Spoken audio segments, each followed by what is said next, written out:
Students, today we'll see a new experiment. Aim or the name of the experiment is estimation of calcium from milk. Before starting the practical, let's move towards the apparatus which will be needed for doing the practical.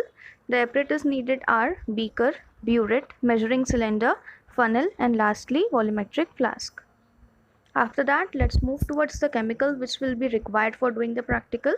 First of all, we'll need ZnSO4 solution, after that buffer solution, chrome black tea indicator, and lastly EDTA solution.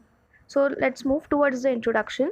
This method is called as a complexometric titration, is used to find out the calcium of milk, the hardness of water, and the amount of calcium carbonate in various material. This method used in a very large molecule called EDTA, which forms a complex with calcium ions. Let's move towards the procedure. Procedure is in being two steps. Step 1 is preparation of unknown solution of 10 gram of milk powder. So how should we do? Unknown solution of 10 gram of milk powder is diluted to 50 ml with distilled water in 250 ml beaker. Means you have to take one 250 ml beaker. In it you have to add 50 ml of distilled water, and to it you have to add 10 gram of milk powder. After that, the protein fat of milk powder is precipitated by the acid and filtrated into 250 ml volumetric flask. Wash with distilled water. This is known as the unknown calcium solution.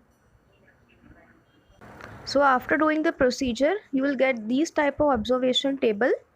In that you have to take 3 readings regarding of 10 ml. After that you will get the volume of EDTA, that is 10.1, 10.2 and 10.2. After that the mean endpoint will be 10.2. Second step is standardization of EDTA solution. The burette is filled with EDTA solution and 10 ml of standard ZnSO4 solution in the conical flask was pipette out. Means you have to take in the burette the EDTA solution and you have to pipette out 10 ml of ZnSO4 solution in a conical flask with the help of a pipette. To this, add 5 ml buffer solution of pH 10 and then 3 to 4 drops of eriochrome black tea indicator was added. After that, after pipette outing the ZnSO4 solution, you have to add 5 ml of buffer solution containing the pH of 10, and then you have to add 3 to 4 drops of eriochrome black tea indicator and titrate till the color from white, red to blue. The same procedure was repeated to get constant readings and note the endpoint. This is the calculations or the observation table that you will get the readings when you will perform the practical.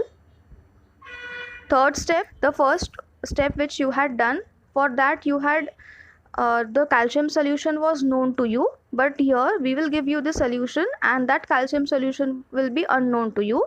In the same procedure you have to repeat the again 3 readings and you will get your observation table. This is the calculation which is being performed in this practical. And lastly, let's move towards the result. The result is Ca dye positive present in given powder sample was 176 gram